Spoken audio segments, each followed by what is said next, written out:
Hi there. Today we're just doing a demonstration of our product, Damit Damsealer, which is a powdered polymer. There's a bucket sitting there.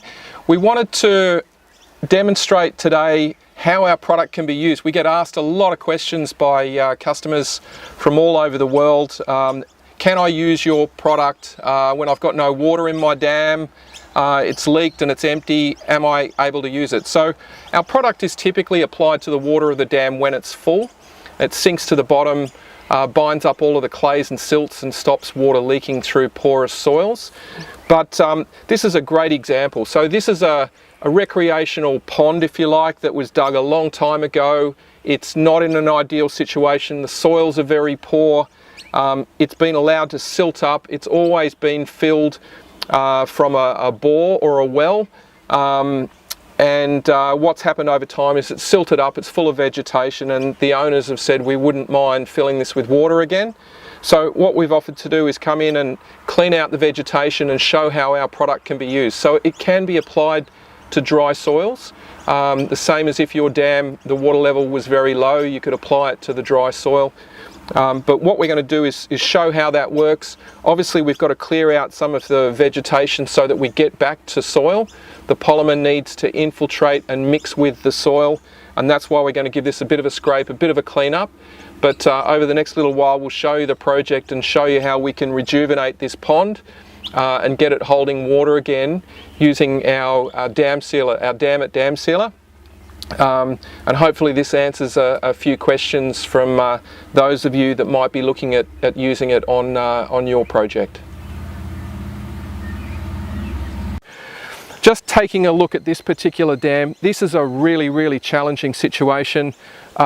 It's been very poorly constructed. You can see that we've got a very steep bank, and that's not ideal. You're going to get erosion. So we've tested the polymer up to about a 45-degree bank. And we know that it sticks and holds in place, but any steeper and it's going to want to roll down and slump down.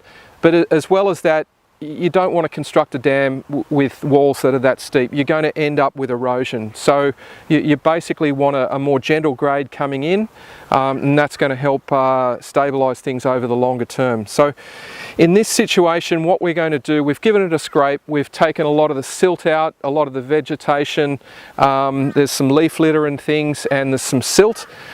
We've scraped that out. And now what we're going to do is we're going to apply the Damsealer polymer over the surface. But there's a little bit of wind around today, that's not ideal. What we don't want is we don't want the polymer blowing away. So the polymer has two crystals.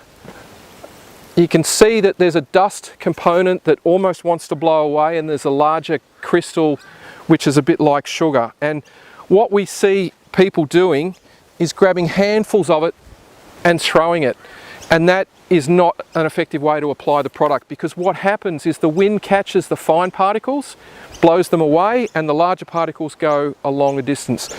It's really important that you get an even mix of particles over an area for Damit to do its job properly. So we really suggest using something like this, which is a seed spreader.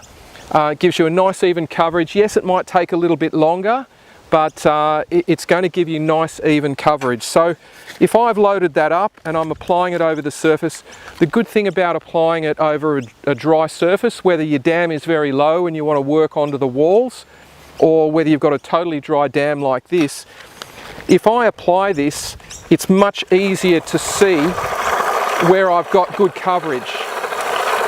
So you can see that there's a bit of a cloud of product that is disappearing, and that's not great. So ideally you don't want to do it when there's too much wind, because you're going to lose that finer particle.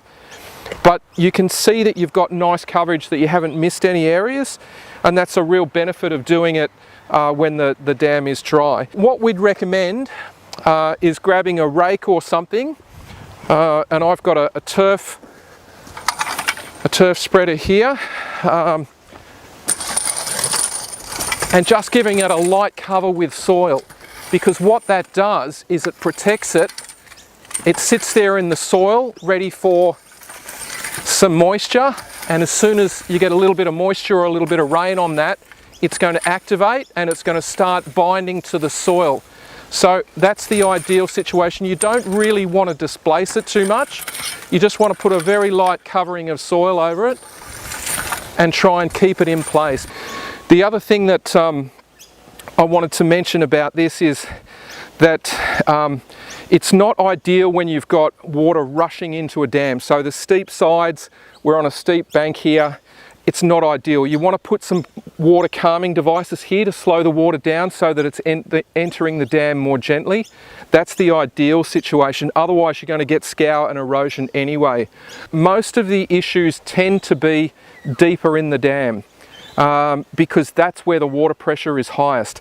So you can see what's happened here, that at some point in time it looks like the previous person has imported some clay and lined the bottom with clay, which is actually good. It looks like some preparation has been done rather than just digging a hole. But the soil that we're working with here, the natural soil, is really, really poor. Really sandy, really friable.